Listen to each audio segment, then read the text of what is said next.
Thank you for tuning in. If this is your first time joining us, welcome. We hope your experience is fruitful. Please feel free to visit our website to find out how you can join our growing family. While we are loading your experience, please do us a quick favor and hit that like button from whichever platform you're watching or listening on. Also, share so others may enjoy as well. And we hope you would consider hitting that subscribe or follow button so you can check out more of our amazing content. All right, let's start the show.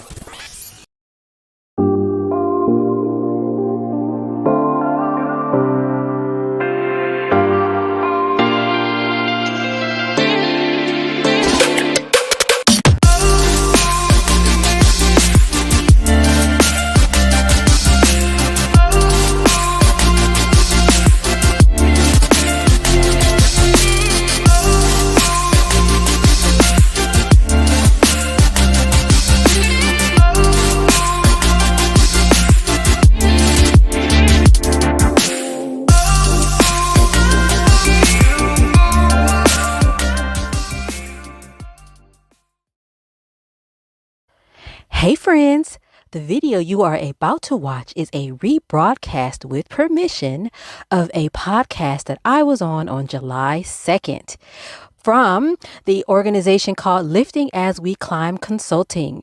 Dr. Kimani interviewed me about toxic work environments, specifically related to Black women in public service jobs. A lot of times we hear about corporate situations with Black women, but we all forget often about women that work in state government, federal government, law enforcement, and other types of public service jobs. So check out this episode. Alrighty, bye. Dr. Kimani, licensed clinical psychologist. Thank you for tuning in. You are here for Stop Playing in My Face, Black Women in Toxic Jobs. So Stop Playing in My Face deals with if you are in a job and the job says it's about one thing or that they value certain things, but you notice as an employee that they don't really do that. It's a lot of hypocrisy, or maybe certain employees might get these certain privileges or whatever. Okay. So that's what we're going to be talking about today. And my shirt today says Speak Your Truth, because we are here speaking our truth. If you have not already subscribed to my channel, please do so. Lifting As We Climb Consulting Wellness Services. So I have a very special guest today, Nicole Vick. So I will have you introduce yourself and then we'll go right into the conversation. Awesome. Thank you, Dr. Kimani, for having me here. First and foremost, I'm super excited about this conversation because it is much needed. My name is Nicole Vick. I am from South Los Angeles, California, 20 years of public service work. I have also done some teaching. I was an adjunct professor for about 15 years, and I took a little bit of a break because I decided to go back to school for the third and final time. We ain't doing this no more. I am working on my doctorate degree in education. As a matter of fact, I'm here at USC in the library because the work don't stop. Yes. So, but I did have to stop to talk to you today about this because this is super duper important. Yes. Well, I just appreciate you taking the time.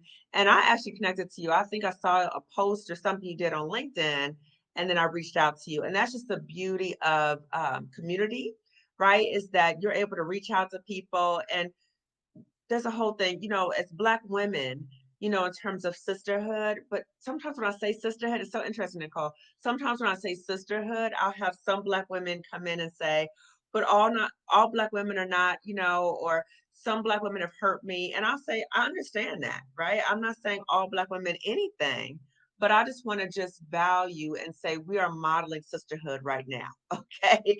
So Nicole, any thoughts about that before we get started? No, I absolutely agree with you. There have been so many Black women that have lit a path, and that's why I like Lifting As We Climb, the name of your business, because there have been so many Black women that have lit a path for me over the last 20 plus years. People that I know, I've worked with, strangers sometimes.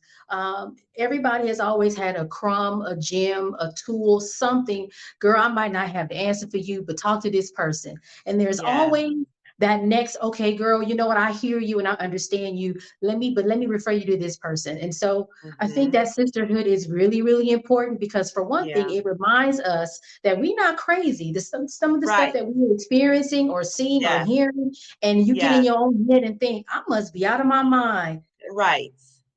No. No, no, no. And a good sister friend, or not even a sister friend, it could be a sister. You could look at her, you can give each other a look, and you're like, girl, no, they tripping, right? And that whole thing about the self-gaslighting. So we know in these environments, a lot of these toxic work environments, that they gaslight us anyway. Okay. But then we start internalizing it and then self-gaslighting. So you need people to reality test with you. So if you want to learn more about self-gaslighting and what to do about it, I do have a video about that on my YouTube Mhm. channel. So check that out. Okay. So Nicole, when you, or let's just think about in your experiences, right? So it could be your personal experiences, your professional experiences, things you've heard from other Black women. Can you talk a little bit more in terms of what you have heard and or experienced in relation to a job saying, oh, we value blank, right? But then it turns out that you see that some employees are not treated in that way, or you don't see those values being upheld within the organization. So can you speak a little bit about that? Sure. And I think for me, there's this unique sort of layering of what we're about to talk about because there's, of course, lived experience, there's the experience of the sister friends. And then Mm-hmm. my dissertation is literally about something we'll probably get into later, psychological safety of Black employees that work in public service. And so I'm seeing it now from these different angles. But I want to start with a story. So, matter of fact, undergrad here at USC, I'm a weirdo. I have all three of my degrees from USC. But the point of the story is I had a professor, a Black woman, say to me, if you're not at the table, you're on the menu. And what that simply means is for people that want to go into public service work, right, we feel like we have to be in these spaces so that we can make sure that our community's needs are met and that they are Yeah. not treated unfairly, they're not harmed.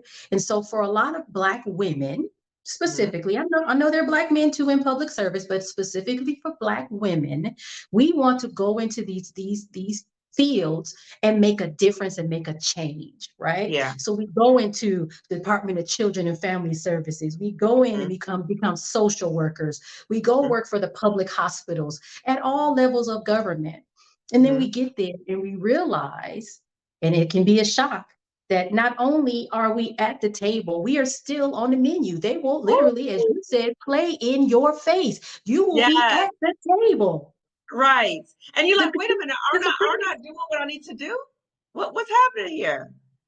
What's happening here? Right. And the part two, Nicole, this is the part two that trips me up, right? I want to say, aren't we on the same team? But we really aren't because we're coming into the workplace, we're coming to service-oriented fields because we are committed to the work, we are committed to our communities, and we are there, right? We're ready to put in the work. But what you notice is that you're being attacked. So it doesn't make sense. You're like, why is this happening to me? But the reality is, no, there is no same team, right? It's not. And Yeah, something you said is really important. A lot of us come to this because we're passionate. We may have yeah, been impacted growing up and see something and say, I want to do something. And then you end up in that field of work. yeah, The evidence shows, going to my dissertation, because I've been in these journals, the evidence shows that there is value in having Black people in public service because we can best identify with our populations that need us the most. mm, But oftentimes we are not given permission to contribute, mm, permission to challenge. We are mm, not allowed to say, hey, this is my lived experience. Why don't we yeah, consider doing it this way? Because yeah, often that goes against the very thing that whatever that entity, that organization wants to do. And so it's like, well, to your point, are we really trying to solve the problem? Or right, are we actually perpetuating it? Well, what are we exactly, doing here? Right? exactly, exactly. It's kind of like when I think about, particularly after 2020, all these organizations, we stand with Black people. I see, look, see, that's a sister look, right? So we stand with Black people, we uplift Black people, all these different things. But within these organizations, we are being beat down as Black professionals, right? And our lived in experiences are not valued. And what many times you experience is that people who are not Black are the gatekeepers. So they decide what happens or not, even if you have the lived in experience. So I'm assuming that that will contribute to people like us not feeling psychological safety in the workplace. Is that correct? Absolutely. Absolutely. You know, I feel like Black women have, and I've said this before in a talk I did, we have the secret sauce. Oftentimes, we often have the lived experience. We got the education and we got the work experience. We got all of it. So it's like, how Right. can you talk to me about a thing when I've lived the thing? So, for example, I was a Yes. teen mom. I might not look like it. I was a teen mom. I was out there. My daughter is 26 years old. Wow. And what can anybody tell me about being a teen mom? Right. What can anybody say to me about that when I literally did it? What can Yes. people say to me about living in South Los Angeles and I live here? Right. Yeah. So I feel like you're right. A lot of times it becomes undervalued, it gets dismissed. Mm-hmm. Um, and sometimes the weird thing that happens is after they ignore you and they realize, oh, oops, then, oh, what? We want, huh? What did you say? Let's try that now. And it's like, but I was trying to tell Yes. you this like 3 weeks Yes. ago. But that whole Yes. idea of psychological safety is huge because it Mm-hmm. really impacts us in a lot of ways, our mental Yeah. health, physical health. Mm-hmm. Um, and one thing I want to say, and we can maybe dig into this or we can come back to it later. A lot of researchers, when they talk about job satisfaction, they talk about things like intent to quit or quit. So in other words, they'll ask someone, how do you like your job? Are you intending to quit or are you going to quit? For Black women, what you talking about? Because I'm Right. taking care of everybody in this house. Yes. I'm in a public It's service not as job, easy as which that. means I'm getting a pension I need to look forward to, and potentially stuff like medical care until I die. What intent to do what? I have to Right. sit here and be held captive to whatever's happening in this Oh, workspace. you And that said can be be held very captive damaging. too. Because what are you going to Yes. do? Yes, yes, yes. So feeling stuck in that way. So those questions don't even relate to us. So again, the data, the questions don't even relate to our experience because it's not looking at the full totality of our experience, right? So the Absolutely. intersectionality, they don't even look at that. And from my experience in the industry I work in, they are looking at things at white, non-white, white, BIPOC. Mm, What about white, Black? Or, mm, let's even go a little step further. Why are we comparing white people to other people? That's a whole right. nother conversation for another day. But Yes. so where's that, like you said, where's that data? What do we really know about, for example, the Black workforce in public service? What do we know Yeah. when we hide them or aggregate them under BIPOC, or we just say Yeah. white, non-white? Yeah. Yeah. And, what's so problematic about it too is that when we do that, we dismiss or don't recognize that there's anti-Blackness within the BIPOC community and in the white community. So when we don't address that, then everything's lumped together, then our experiences are totally lost. Because I know when I was terrorized at that job, it was mostly by people who were not white. So again, they're carrying out white supremacist behaviors, but they were not white. So they kind of get lumped in together. So when Right. you said that the issue of psychological safety and not having that in the workplace can impact you physically and psychologically. Can you speak a little bit more about that? Well, for one thing, I've been doing a lot of research, and I'll bring up this author's name, Dr. Timothy Clark. He wrote a book on the 4 stages of psychological safety, right? Mm, First is inclusion safety. Can you come in and be your full self? And I mm. know, listen, because I know what the people watching this gonna say. They don't need to know my full self. I need to. This is my work self, and my regular self is over here. But just Yeah, recognize that other people don't do that. Other people are yeah. themselves everywhere because they have that Mm, privilege to be. hmm. So, are you accepted as you are in the workspace? Your hair, whatever it is, right? Then there's that Mm-hmm. learner safety. Can I make mistakes and not get fired? Can I make mistakes and not be Mm, deemed substandard or a problem. Then there's contributor safety. Is what I bring to the table respected? Because now I'll say this, they can give you permission to contribute. So you do the work, and Black women, we the workhorses. We will get the work done. So they will allow you to contribute, but they will not respect your contribution. So then you become exploited. And then the last one, I'm writing that down right now. Exploited. Yes. And then the last one is challenger safety. Can I push back? Can I say why are our clinic hours Monday through Friday 9 to 5 when most people that are poor and work hard are at work at that time? Can you push back in that way and be respected for that? Or are you deemed the angry Black woman? Oh my gosh, she always got something to say. So those things, you sitting up in this workspace because you ain't quitting, because you know what we was taught. And I think, was it you that put that on there that said something like, if you heard this before, everybody always says, don't let them run you up out of that job. So you can't go. Yeah. Don't let them run. Or you're going to get a homeless girl if you leave, right? So all this fear becomes projected onto us. So we're carrying on all this stress, and we feel trapped in these jobs many times. So next thing you know, your blood pressure is high. Your mental health is all over the place. Anxiety, depression, trauma symptoms, everything. And if you do not have the proper outlet, the sister friends, sometimes they may be your coworkers that are sister friends, your family to turn to talk to and process that out, or you don't have access to therapy or whatever it is, it really will take a toll on you in ways that I don't think are fully understood, honestly. Yeah. And I think too, like something that I've experienced and I've heard about too, Nicole, is when we think about the exploitation of labor, it can look different in different ways, right? So one is that we don't get credit for our work. So we put in the work and then we don't get the credit for it, or somebody tries to co-opt our work. So we have done the work and they try to act like they came up with it or something like that.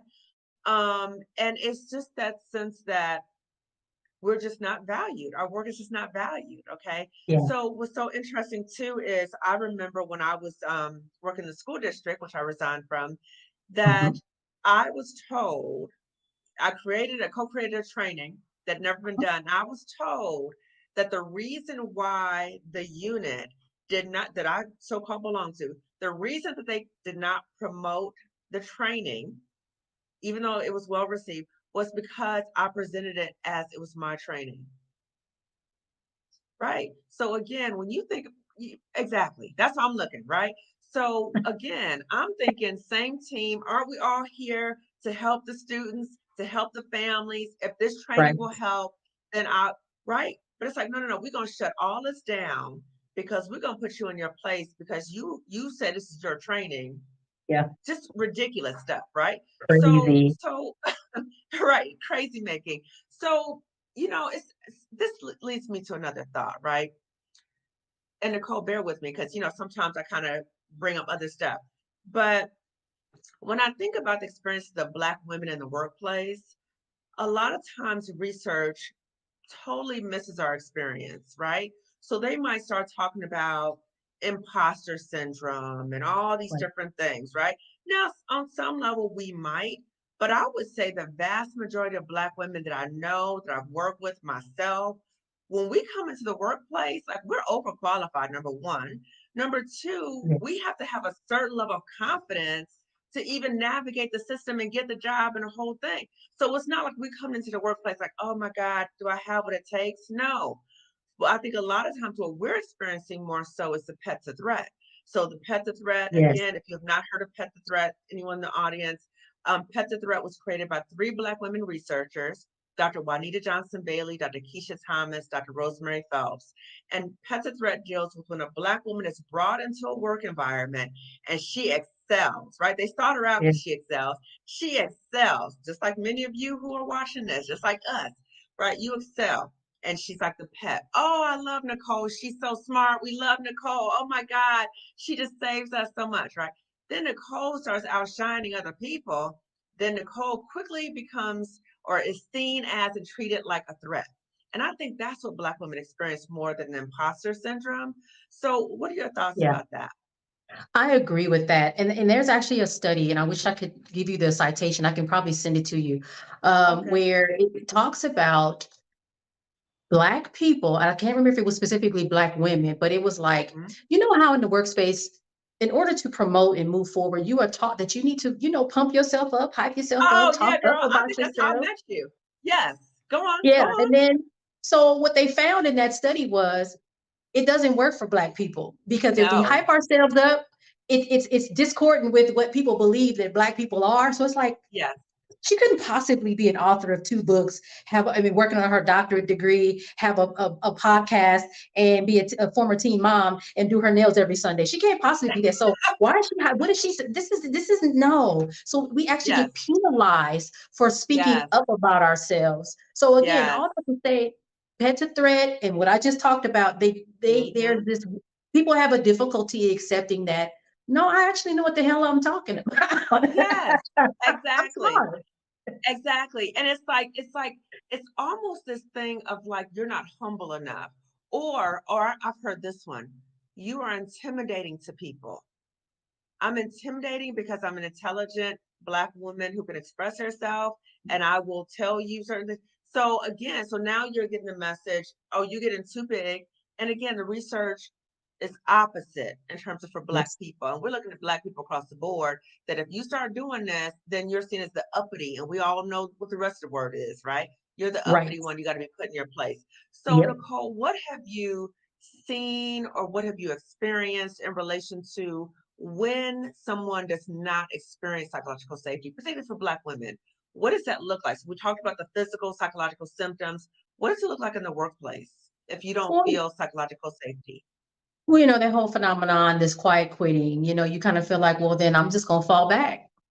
Especially if you work in Mm, public service, right? hmm. Let's be real, it's really hard to get fired. I mean, you can get fired, but it's really hard. If you're Hmm. doing your job, you just kind of fall back. Okay, well, you know what? I was performing here. Like you said, a lot of us are overperformers. A lot Yeah, of us overperform. So then it's like, well, yeah. then I'm just gonna give them 90% as opposed to 150. I was really going out of my way to make this happen, but I'm gonna fall back. Hmm. It can definitely affect promotability. Again, if you are seen Mm, as that threat now, or the mm, the angry one, it can affect how you promote. And again, I go back to what I said earlier. When you work in public service, promotability is tied to your pension. A lot of mm, people, your pension is tied to your highest salary before you leave. So it's hmm. important to promote. But if you're determined to be that problem child, what is the likelihood of you being able to Oh, kind of you move up said the problem ranks? child. Yes. And that's Yeah. just the way you're treated. You're not treated like an adult who has intelligence and all integrity. You're treated like a child. That is very much, I can really relate to that experience when you said that, Nicole. And, Nicole, I think too that, I appreciate us having this conversation because I want Black women to see the full range of different Right. experiences, right?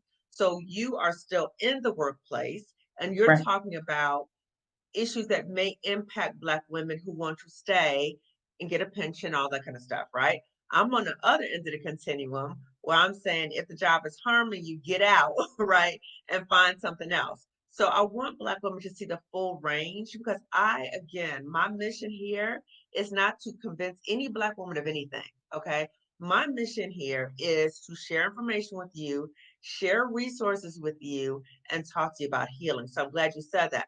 But I was thinking about something else too, Nicole.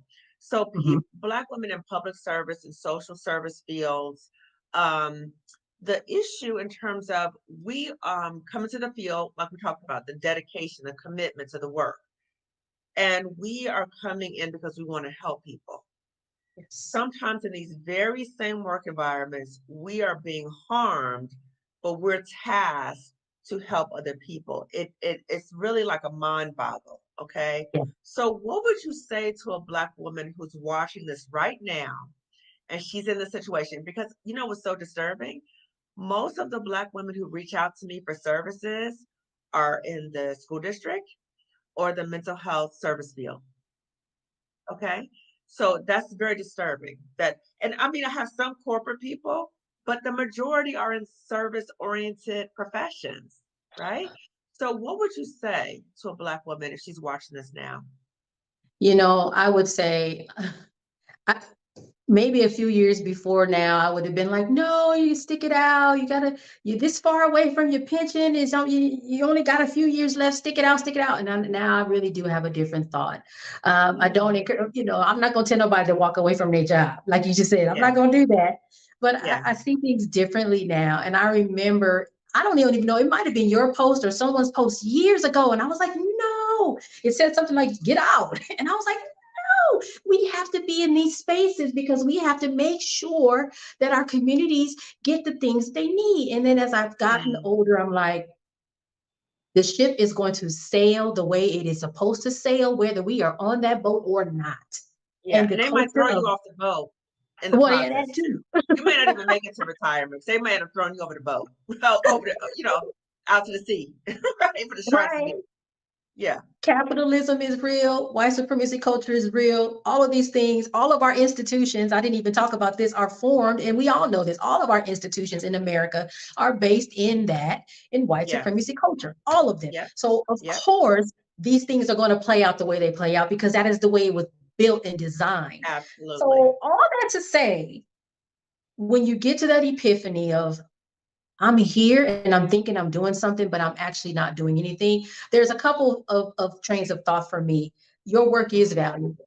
What you are Yeah. doing is important. So let's not minimize that. However, you might want to figure out your way out. You really, really might want to sit down and think about your way out because Yes. ultimately, if you don't, it will kill you. And listen, ain't Yes. nobody can kill me. No, no. There's enough in the world that's going to try to do Yes. that anyway, right? Absolutely. Absolutely.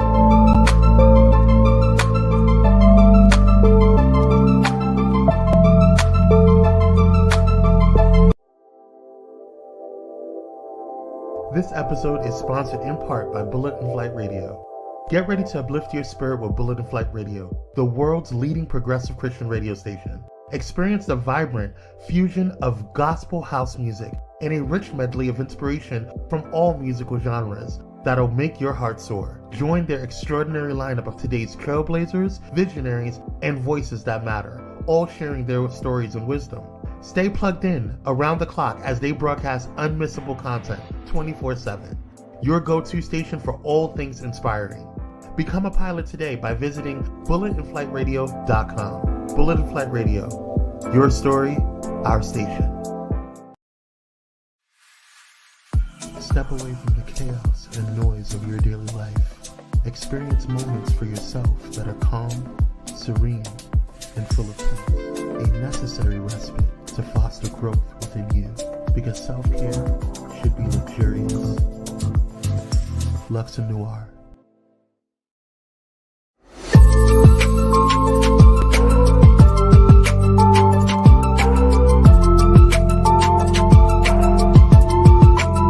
Wait. Can I say this too, Nicole? The contradiction that we go to work so-called to live, so we can survive, so we can live, so we get benefits. But if the job is killing you, then how is that a benefit? It's not a Right. benefit. It does not help you. So, what's interesting too is when you said that, I was like, oh, I definitely want to ask Nicole this. How did you get to that point? Because I, I talk in my videos a lot about, you know, me going through this long process of realizing I got to get out of here. But my sister friends were the ones who's like, girl, you got to go. Like, you got to go. Okay. So, but I was fighting it and I was like, you're not going to run me out of here. This is a good job. I'm going to stay. I'm going to do this. I'm here for the Black students. I'm going to fight. Right. All this stuff, but it was killing me. It was beating me down. It was killing me, right? Which spills over to how you are at home too. So it doesn't just impact you, it impacts anybody who cares about you. So the problem though is that many Black women, because of how we were raised and how our parents talked to us, we were told you go to school, you do well, you get a job, you stay there, you retire, you get a pension, the whole thing. So if you Yep. say to somebody, I think I want to go, the reaction might be, girl, you better not. That's a good job. What are you talking about? What you gonna do? What you gonna do? You end up homeless? Like all those projected fears, right? So it's interesting. You talked about that too. You talked about when you heard a while back a Black woman say she out. You're like, no, you gotta stay, right? How did you get to that point? Like, what was that process? I think it was a combination of things. It's listening to other women working in public service. I know folks that are, county sheriff, that work in other parts of, government, state, all sorts of levels, and hearing their experiences. I also Yeah. think the pandemic did a lot of that too. Like, woo, this is making me rethink work, reimagine, like, Yes. what are we really doing? Right. So it was Yes. that too. And then my daughter, like I said, she's 26, and that generation of young folk who are like, I don't want to do this. I'm gonna find something else to do. And I'm like, Yes. how can y'all just do that? That's what?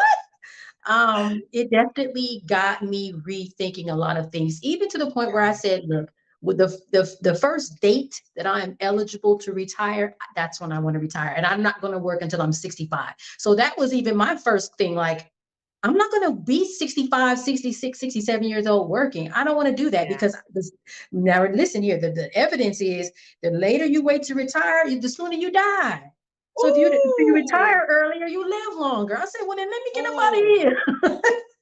I didn't even know that. That adds to it, right? So I know about the research that I just read recently about from the American Heart Association, saying that Black women are dying at earlier ages, that we're getting cardiovascular disease earlier, and we're more impacted by external stress, right? Racism, sexism, toxic jobs. But I didn't know that part. And that Yeah. just reminds me of like Stephanie Perry, who, if anybody does not know Stephanie Perry, please follow her. But she talks about Black women deserve a life of ease. Oh, We yeah. are not the workhorses of the world. And why wait? Why prolong your happiness to retirement? You may not even make it because of the stress of the job. You may not make it. So that just confirms it right there. That Yeah. confirms it. Okay. Yeah. So hearing all these things, hearing what your daughter says. So what's so interesting about this generation Gen Z? We can laugh about them, but they really know how to advocate for themselves. And they are like, nothing's going to shackle me down. If it does not work for me, and if it doesn't serve me, I'm not doing it. So we can learn from them too, which I appreciate. So, and Absolutely.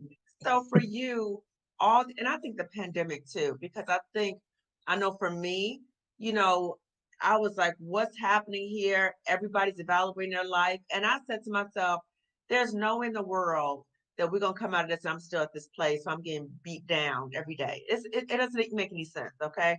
So you would say again to a Black woman, what would you say to her again? Let's repeat that. So if she's in a work environment and she is not perceiving that there's a degree of psychological safety, because I think what happens a lot of times, I know this is my experience too, I would come into the workplace and I knew I knew there were snakes all around me. Okay. Mhm. So I knew that I had to mask myself all day. I had to pretend like everything was okay. Hey, Kimani, how you doing? I'm good. How are you? Right? Yeah. Masking all day. I'm dying inside. Masking all day. Right? So Yes. I knew there was no psychological safety. And something that I think, because you mentioned this too, Nicole, you talked about sometimes venting to your Black women coworkers. Okay, that got me in trouble. Okay, and and that's why I say to Black women, be mindful of who you share your business with, Yes. particularly if you're venting about the job or you're trying to figure out an exit plan. Now, I'm not saying all the Black women were that way at the job, but some were. They were not looking out for me. They did some things that were shady. Okay. Oh, So wow. what would you say? What would you say to a Black woman? Again, we're going to repeat that to her. She's not experiencing Yeah. psychological safety. What would you say to her? And I think you're right about that too. I'll say this real quick. I think you're right about being careful who you talk to. There's some folks that, even if they're not intentionally trying to derail you, their perspective, their positionality is different. So, Yeah. I have people that I respect and love that are older, a different generation from me. And they're like, no, just don't say anything. But they are from a different space. Like, saying something meant something could happen to you, right? So, so totally understand that. First and foremost, yes, you do need to have your sister friends that are not, at work. You can have your work friends, but you need to have the ones over there that you can just be like, girl, You can woo! trust. Yes. This is Yes. crazy, right? Yes. I do think also something that I'm again, in my experiences with other folks and friends that work in public service, you do have to speak up. You do have to Yeah. file that grievance. You do. You got to do it, and you can't be afraid. Because listen, Mm. they gonna blacklist you, baby. It's already done. It's They already, already the list is right. already black. What you talking about? It's already Yeah. done. Yeah. Before you even walked in the room. Yes. Yeah. So you might as well speak up and at least have it documented or something. So have your sister friends, get your complaints together if that's what you decide you need to do. To your Mm. point too, think about your exit. If that's Yes. something that you want to do, because if you don't want to exit, and that's valid too. Maybe you don't want to. You're too Mm-hmm. close to retirement. That don't make no sense to Mm. do that. That's fine too. Then you need to start networking. You need to start talking to Mm. people and getting those connections, because again, that is valuable. You talk to somebody that's going to lead you to the next person to talk to, who's going to figure out, might got something to tell you that might be helpful to you. So, Yeah. but you do have to have that support system. You do have to have those people to vent to, because it's a lot. Yes. Um, Yes. And it's and have your crazy making. strategy. Yes. It's crazy amazing when you hold all this inside and you start like tripping yourself, like, am I going crazy? Like, what's going on here? So in terms of all these things, I do want to say something though. So recently Nicole did a master class with S. Emery Archer, who's the anti-HR lady. She's Oh, also an attorney. yeah. And the master class was save yourself, channel your inner Harriet, so you don't leave so you can leave that hostile, toxic job with your sanity and your coins. Something she talked about is that when you file a complaint, many times you become a target. Now they're Yes. already making a plan to get you out, okay? Yep. And so she talks about how to protect yourself once it Mm-hmm. happens, right? So in terms of how to document, the language to say. So anyone who is watching this right now, if you are in a situation Mm-hmm. like that and you want to get the replay of the masterclass, I'll put the description section in that description section, okay? So click the That's very link and helpful. you'll get the masterclass description section. But she talks at length about what happens when we as Black women file a complaint in the workplace. Because now, like, they're circling the wagons and you under attack, Yeah. right? Yeah. So they're Yeah. they're trying to protect, and the whole thing about HR, all that stuff. So again, all that's covered in the masterclass. I'll put that information in the description section. So Nicole, um, you've talked about, things that you're working on. You've talked about your research. What motivated you to do that research? And tell us a little bit about your dissertation. Lived experience, seeing other people go through things. And I'm like, I think I'm onto something. And so once I started to do the research and realized that there was not any research on the Black public service workforce, governmental Mm, employees, civil service employees, there wasn't anything. And I'm like, oh, well, there's a missing link. And I think, side note is, that speaks to the importance of having people of color in research, people of yeah, color writing these journal articles, yeah. people of color in these spaces. Because as a person of color, I'm never going to publish a paper that's going to say white, non-white. I'm never going to do that. Right. I saw that and I said, in 2020, I forgot what year the article was published, but it was fairly recent. I'm like, we still doing that? White, Right, non-white? right, right. So white is the gold standard. And then we're all lumped up together. And like we just talked about too, there's white supremacy everywhere, Yes, even in the BIPOC community, right? yes. So you can experience anti-Blackness anywhere, but many times our experiences are lost. So you had these experiences, you're like, wait a minute, what about our experiences? So then you decided to do your research on that. Yeah, and I'm really excited. I'm getting ready to do my proposal defense in a few weeks, and then I Yes. get the thumbs up to do my research. I'm doing qualitative because I want to hear the Oh, narratives. good. Quantitative is fabulous, but I want to hear people's stories and their experiences with Yeah. psychological safety. Like, how Oh, is your work impacted? How safe do you feel? Can you show up as yourself at work? And I have a feeling, of course, I don't know yet. I have a feeling that the answer is going to be no. I cannot show yes. up as myself. It's so funny too. Quick story. Years ago, I had a coworker. She's from India, and she said something to me, and I was like, "Huh?" She said, "I noticed when you talk to Black people, your voice gets deeper." And I was like, what? I didn't even notice it, but code switching, Mm, right? So yeah. when we are at And work, that tone, work voice is higher pitched. And she said, when you talk to Black people, your voice is deeper. And it's because I'm wow. comfortable. And I had Yes. never, I was like, oh, my bad. No, but that just shows everyone that when you're in the workplace, you feel on guard. You're Right. washing, you're masking, right? We're doing our own tone policing of ourselves because either we have been tone policed or we've seen somebody else being tone policed. So these are all adaptive behaviors, but then it takes a toll on us. So It all does. that stuff just takes a toll on us. And I just say to Black women, pay attention to when the toll and you're having signs that you are being harmed. So I just ask you to please pay attention to those signs. So Nicole, how would people, can you share people about your podcast and how people can contact you? Sure. So I have a video podcast that airs every Thursday at 6:15 p.m. It's on the Pyro Media Network on YouTube. And I talk about all sorts of things. So sometimes I pre-record and it's more of a recap of current events like, ooh, did you see what happened? And I'm giving some commentary. And then, at least once a month I go live like we are right now. Like, let me Okay. talk to some folks about some really important issues in the Black community and get some insight. So it's really exciting. I feel like I've been doing it for at least 2 or 3 years now. I used to also do episodes with my daughter, which was also Mm, really interesting because, again, she has this unique perspective. She's younger. She sees the world totally different than I am. She's also much more candid than I am. I'm like, what? What? But I appreciate that from that generation. They just say it like, yes, no, this isn't yes. right. And so there's some, if you go to the YouTube channel, you'll see some of those older episodes that I did with her. Really, really amazing. So it's on YouTube, Pyro Media Network every Thursday. We actually start at 6:15 p.m. Pacific Standard Time. Okay. So I'll put all that information in the description section. And before I read the comments, Nicole, I'm thinking I might be a subject for your dissertation. Okay. Ooh. Because I can write a book, okay, about the illusion of psychological safety. So when we're in workplaces, and particularly if you're in public service or health service types of fields, you will hear the administration, the organization say, we value everybody. Yeah. We uphold everybody, right? And then when, George Floyd was murdered, Black Lives Matter. We love Black people, right? But then they treat Black people like the N-word. They treat us like the N-word, but then you say you love Black people. Okay. It's so So, weird. mm, so like I said, So I could be a weird. subject for your dissertation. Okay. Okay.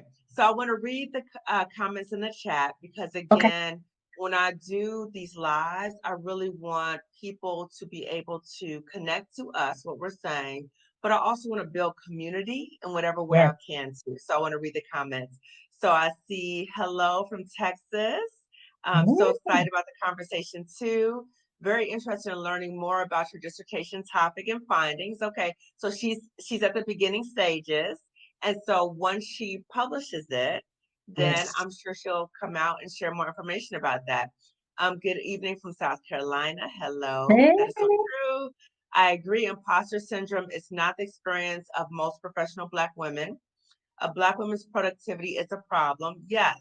So again, like the whole thing about workhorses. And what's so interesting? My friend Colette Elizabeth was talking about because a lot of what we see in jobs are like a carryover slavery.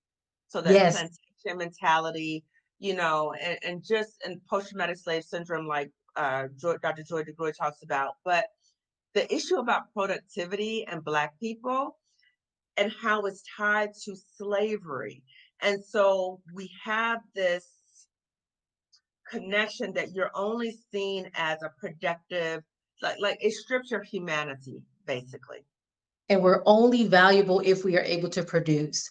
So Yeah. I have a colleague who I've had the benefit of talking to over the last year or so, Vonda Page. Please follow Vonda Page. And she always says, honey, we've been working since we got here in Yes. 1619. And so Yep. she even says it's epigenetic on the part of the majority to see us as producers, as workers, as workhorses, nothing else. Like, A where's the benefit rest to of them. us? Yes. They don't see the full range of us. And so if No. you're not producing or working, it's like, well, what are you here for? What is your purpose? And it's like, Yes. okay. Yes. Yes.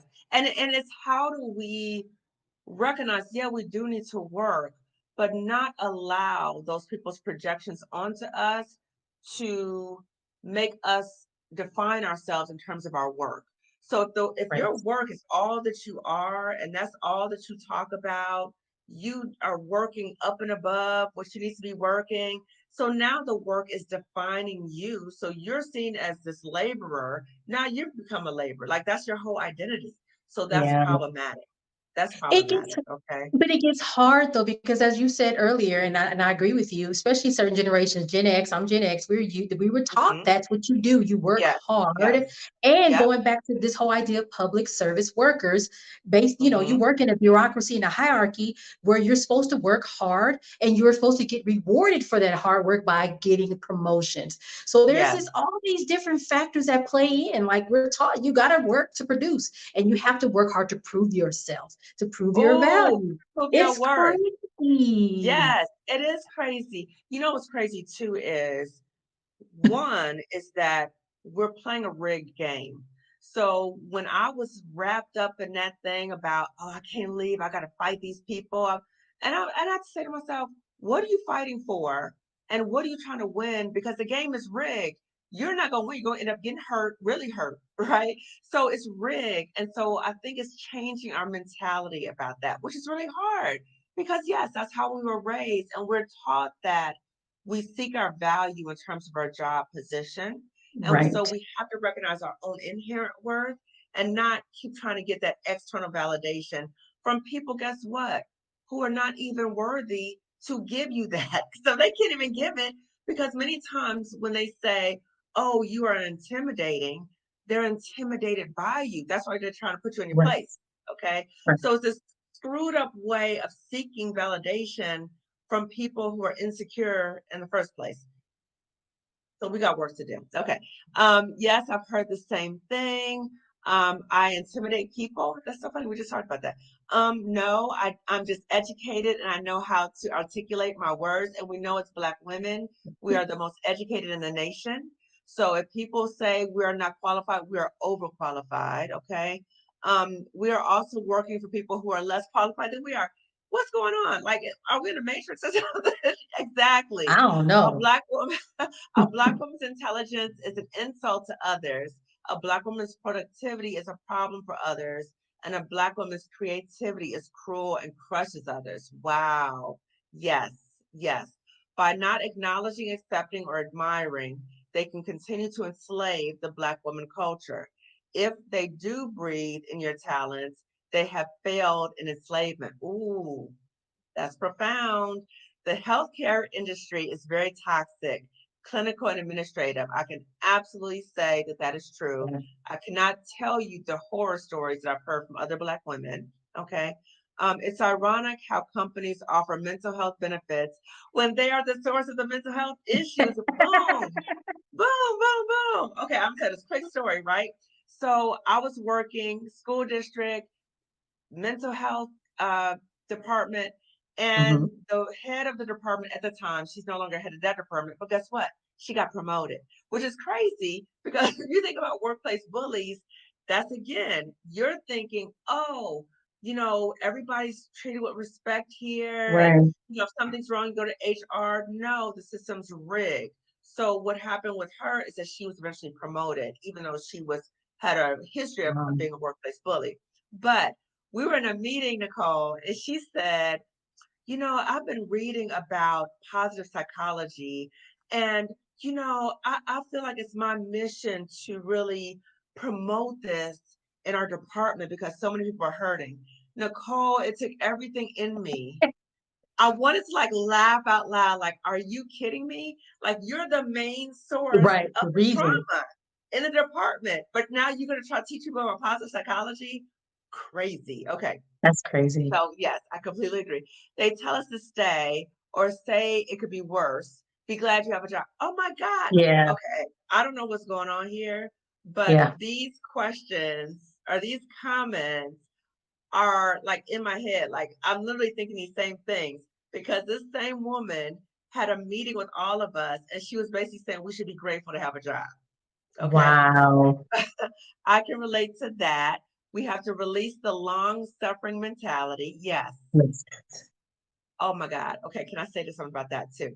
So Colette Elizabeth also did a video about when she was going through a very traumatic work experience.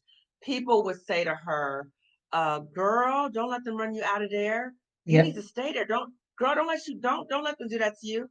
Right. And so then we get caught in this thing, which is very disturbing in terms of sometimes in our community that because we've gone through so much pain and we go through so much pain continually, the expectation that that's what our life is supposed to be, that it's Yeah. supposed to be pain. So that, I mean, you're going to have pain anyway. Like anywhere you go, the job going to be bad. So why don't you just stay here? We have to reject that. That's not true. Okay. Yeah. So Absolutely. yeah. Oof. Mm-hmm. Yes, so true. You become a target when you file a complaint. Yes. They want to be tokens. I've had the majority of Black women employees who purposely, stab me when I'm fighting for them and was told by the VPs while laughing, especially when my enemies were also Black men. That is so sad. I'm so That's sorry to hear sad. that. Very sad. Yeah. Yeah. Not only is it sad, it's common. I've heard that Yeah. many times. Yeah. Um, it's disheartening when your own sister works against you, or sisters work against you. Remember that human resources is not set in place for employees. They're there to Right. protect the employer, The so your company. manager, etc. Yep. Yep. Think about what the term human resources really means. Good point. Yes, redefining my happiness. And as a past Friday, I'm redefining my happiness. Okay, that's good. Okay. That's good to hear. Fakery, I stopped attending lunches and retirement parties. Congratulations for that, right? So the misery of having to go to these things and pretend like you're enjoying it.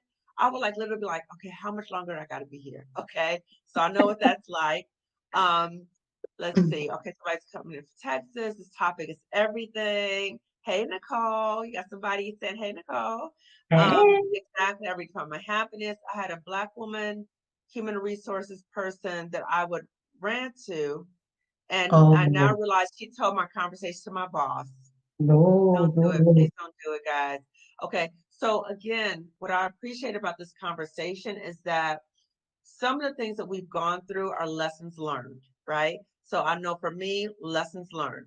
And so for you, you've had that experience. Don't beat yourself up about it. Lesson Right. learned, and you are helping other Black women so that they won't do the same thing. Okay. Absolutely. Um, yes.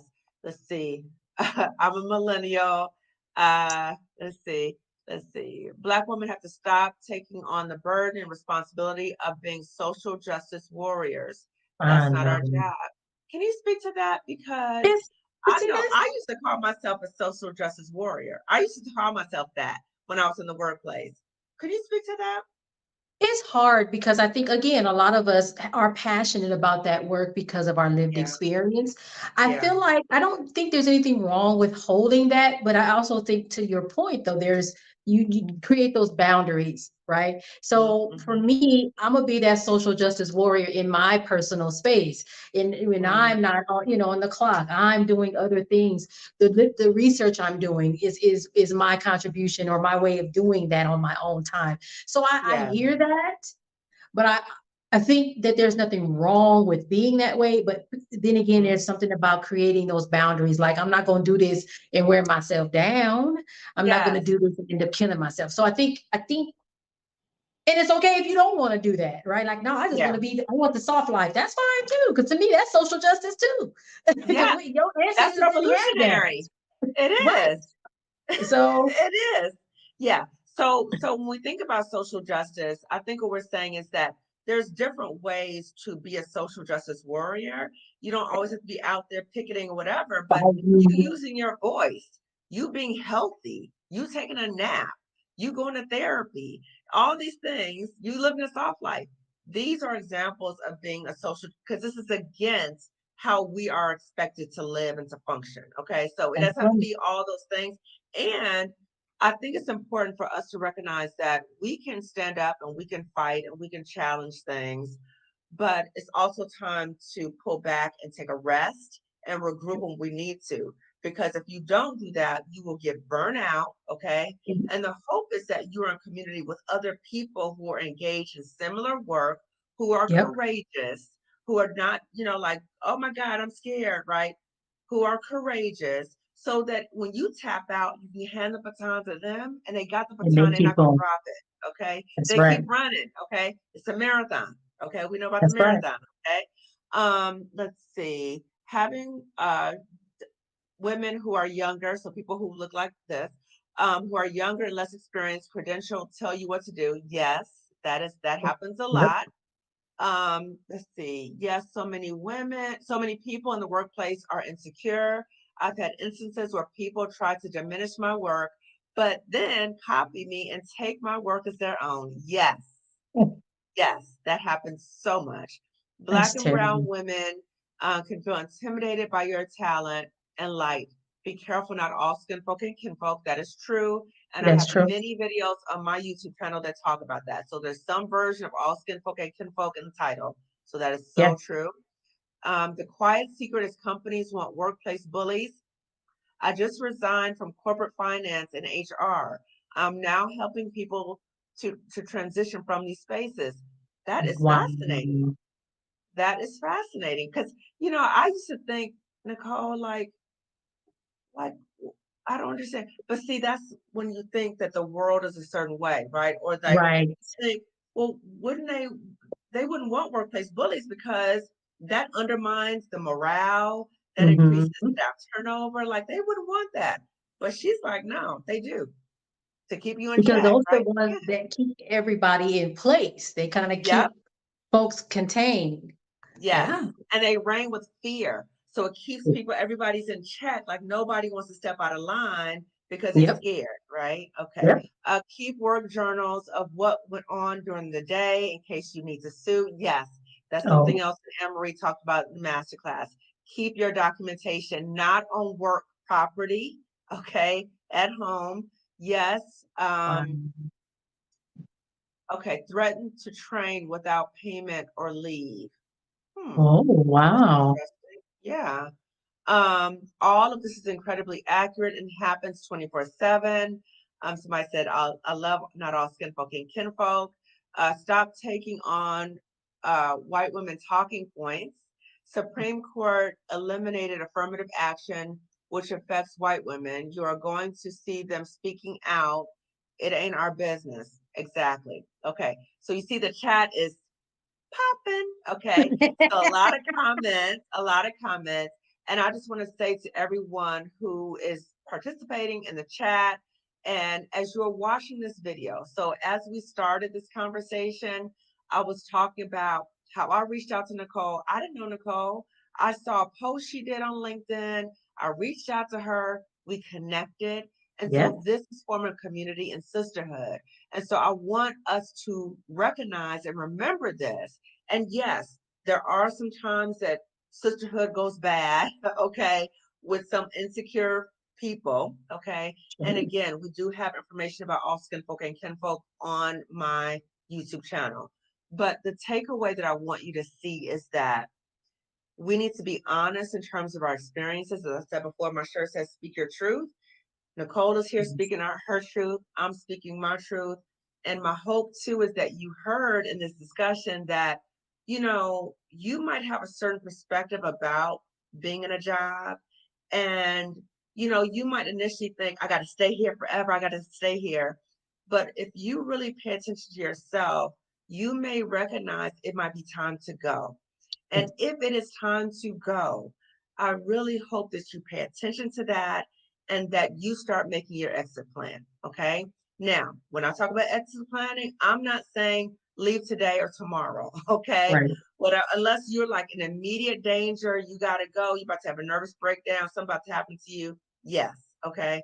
But in terms of exit planning, there are resources available to you. Okay, so there's therapy, there's Mhm. coaching, there's the masterclass I just talked about. So again, all that information in terms of even how to find a Black therapist, I have a video on that. I'll put that in the description section. Okay, there's resources for you, sis. Okay, so if you are in this situation, and again, I just want to say, Nicole, the reason why I do this live on a Sunday at 5 p.m. was I used to dread this time when I was at that toxic job, because I was like, oh my God, the weekend is over. I got to go back to that place. Okay. So I'm rechanneling all my angst to this, right? And like you said before, Nicole, is that my mission is I'm helping to lift other Black women as I'm healing. I'm still healing from that toxic job. I'm much better, but I'm still healing. And so as I'm healing, I'm pulling back and I'm reaching more sisters and bringing them along. So my ask to everyone watching this today is that you pay attention to yourself, you honor yourself, number one, and I'm asking you to lift up other Black women. So if you see other Black women are struggling, if you see other Black women are in a toxic job, reach out and support her, please. Don't step on her neck. I got a video about that. Sis, you stepping on my neck, okay? Don't step on her neck. Lift her up. Okay, it's very important. And then, okay, so as we're winding down, thank you so much. Thank you. I'm a high performer at work and manage multiple committees and projects. My boss tried to tone police me and put me in my place. Planning to use more PTO and take on less future projects. Okay, so I'm glad that you recognize for what it is. I also want to say, I just invite you, when things like this happen, when we see the writing on the wall, let's not wait until it gets much worse. Just start thinking about, like Nicole talked about, start looking at your network, start, exploring other options so you don't feel like you have to stay there. You're not stuck. You could take whatever skills, talents you got there, you could take them somewhere else and do well. Okay, do very well. Okay, so any last comments before we end today, Nicole? No, I just want to thank you again for the opportunity. And again, remind folks, I think a lot of the conversations are often around corporate women in corporate spaces, but even folks in public service also go through these things. And it can be really mind blowing to work somewhere and that has a vision and mission of one thing. And then it's like, but this is not the reality in the workspace. But to your point, there are ways out. There are ways to, maybe even if you don't want to leave, to do other things to kind of keep you sane as you navigate, figure out your next step. So definitely take advantage of the resources Dr. Kimani has mentioned for you all. So yeah. Awesome. And remember, ladies, you cannot help anybody if you can't help yourself. If you're getting beat down at that job and you're being harmed, you can't help anybody, even if you are in a service or public service profession. Okay, so remember that. Okay, so everyone, please subscribe to my channel if you have not already done so, and give this video a thumbs up, because when you give the video a thumbs up, YouTube says, oh, other Black women might like this video. So we want as many Black women to watch this video and share this video with other Black women, okay? So thank you for tuning in. Have a good rest of your day, and I will see you later. Bye. All right. Thank you so much for watching. Again, this was an episode of a podcast that I was on. This is a rebroadcast of that podcast that I was on July 2nd with Dr. Kimani. Thank you so much, Dr. Kimani, for allowing me to rebroadcast this episode. If you are interested in watching more of her podcast, you can find her at YouTube at Lifting As We Climb Consulting. She is also on LinkedIn and Instagram as well. All right, you guys, I'll see you next week. Bye.